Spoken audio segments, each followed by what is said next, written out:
Antibiotics invent हुए, discover हुए, उस समय हम सारे एक्साइटेड थे कि चलो अब बैड जर्म से लड़ने के लिए हमें एक बहुत पावरफुल टूल मिल गया।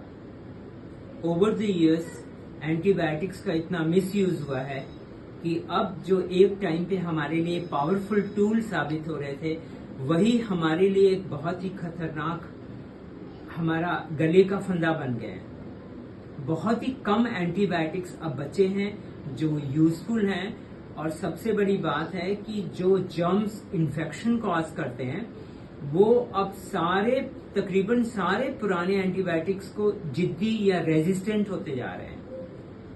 अगर आपके बच्चे को वायरल फीवर है और उसको एंटीबायोटिक से ट्रीट किया जा रहा है तो ये बहुत ही डेंजरस है।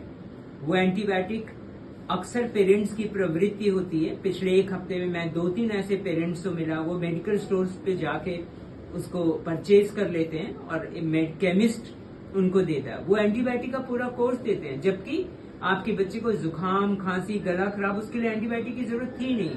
क्या आपको पता है कि जब आपने एंटीबायोटिक का कोर्स अपने बच्चे को दिया तो आपने उसके गट में, उसके इंटेस्टाइन में जो बहुत अच्छे बैक्टीरियाज हैं उनको डिस्ट्रॉय कर दिया।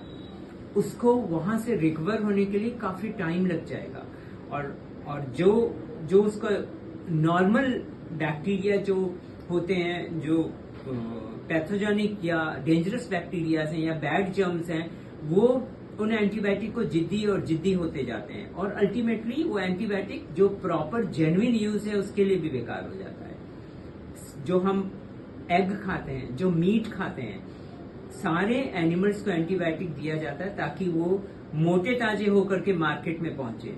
सो ऑलरेडी एंटीबायोटिक हमारा खाने के रास्ते पहुंच रहा है। अब हम ऑन टॉप ऑफ दैट हम अपने बच्चों को एंटीबायोटिक वायरल इन्फेक्शन या नॉन इनजेन्युइन कंडीशन के लिए देते हैं।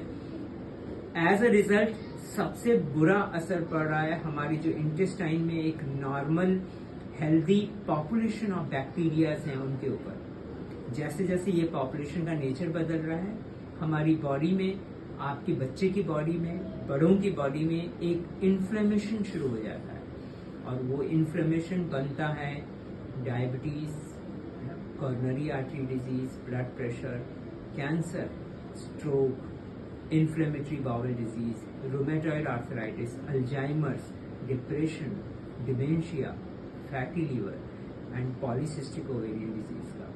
ये जो हमारी सारी लाइफस्टाइल डिजीजेस हैं, ये इस इन्फ्लेमेशन की वजह से। जब यही इन्फ्लेमेशन कई सालों के दौरान इकट्ठा होता रहता है तो अल्टीमेटली सडनली एक दिन धमाका होता है।